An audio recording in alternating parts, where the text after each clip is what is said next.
Berikutnya, pemirsa, ribuan aparatur sipil negara, ASN, dan non-PNS di lingkungan pemerintah Kota Palembang mengikuti apel gabungan di halaman Benteng Kuto Besa, Senin pagi.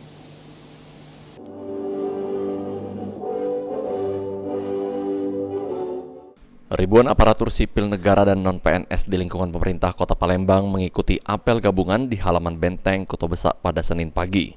Wakil Wali Kota Palembang langsung memimpin apel gabungan yang dihadiri seluruh kepala organisasi perangkat daerah. Dalam pengarahannya, Fitriyanti Agustinda menyampaikan 3 poin. Di antaranya yang pertama, menghimbau para ASN untuk bekerja melayani masyarakat lebih baik lagi. Kedua, di tahun 2024 mendatang memasuki tahun politik. ASN maupun TNI Polri diminta untuk tetap netral dan tidak terlibat politik praktis, sehingga pelayanan bisa diutamakan. Serta yang ketiga, para ASN untuk meningkatkan kemampuan diri mulai dari pendidikan dan pengetahuan.